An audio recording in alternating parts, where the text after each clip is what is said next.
Hi అండి. Welcome back to my channel. ఈరోజు వచ్చేసి అరటికాయ ఫ్రై ఎలా తయారు చేయాలో మీకు చూపిస్తానండి. నేనైతే ఒక 4 అరటికాయలు అయితే తీసుకున్నానండి. సో ఇప్పుడైతే కొంచెం వాటర్లో ఉప్పేసి కొంచెం అయితే మజ్జిగ పోసానండి. ఎందుకంటే అరటికాయలు అనేది కలర్ మారుతాయండి.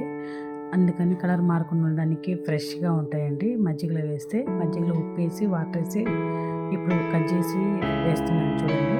అరటికాయ అయితే కంప్లీట్గా అయితే తొక్కు అంటే తీయొద్దండి. తీస్తే బాగోదు. కొంచెం తొక్కు అయితే ఉంచుకోండి. అది మీ ఇష్టం అండి. మీరు ఎలా తీసుకుంటే అది మీ కంఫర్ట్ బట్టి మీరు తీసేసుకోండి. నేనైతే కొంచెం తొక్కు ఉంచేసే వేస్తున్నాను. చాలా అంటే చాలా బాగుంటాయి. అటువైపు ఇటువైపు అయితే 2 పక్కల చివర్లు అయితే కట్ చేసుకోవాలి. శుభ్రంగా తోలు తీసేసుకొని ముక్కలు అయితే కట్ చేసుకొని వేసుకుందాము.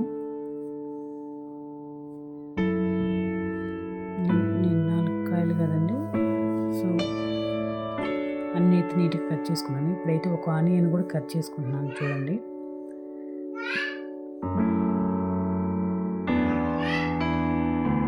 ఇప్పుడైతే వాటర్లో ఉన్నవి చూద్దామండి. బనానా అవైతే ముక్కలు అయితే కలిపేసుకున్నాను. ఇప్పుడైతే తాలింపు పెట్టేసుకున్నాను. కడాయి పెట్టుకొని ఆయిల్ వేసుకున్నాను చూడండి. 3 స్పూన్లు అయితే ఆయిల్ అయితే వేసుకున్నాను. తాలింపు గింజలు వేసేసాను. తాలింపు గింజలు అంటే ఏమి ఉండదండి. కొంచెం మినప్పప్పు, జీలకర్ర, ఆవాలు అయితే కలిపేసి తాలింపు గింజలు కొంచెం ఎండుమిర్చి వేసుకున్నాను. ఆనియన్ అయితే కట్ చేసుకుని వేసుకున్నాను. కరివేపాకు వేసాను. ఇప్పుడైతే కలుపుకున్నాము. గోల్డెన్ కలర్లో వచ్చేలాగా ఎంచుకున్నామండి. ఇప్పుడైతే ఉడికేయండి చూడండి.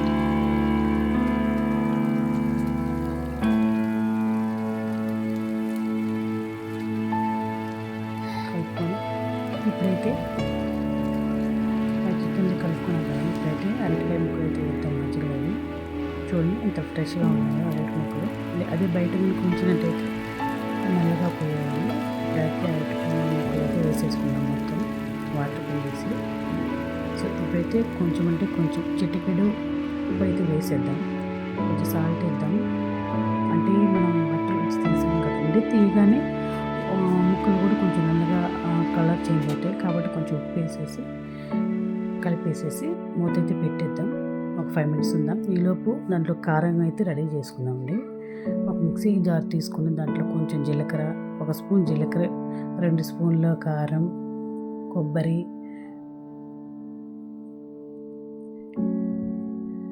నేనైతే ఇవి తీసుకున్నానండి.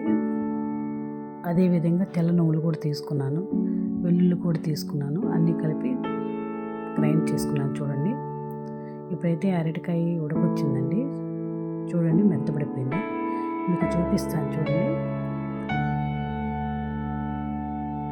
మెత్తబడిపోయిందండి. చూడండి నలిపితే మెత్తగా వచ్చేసింది.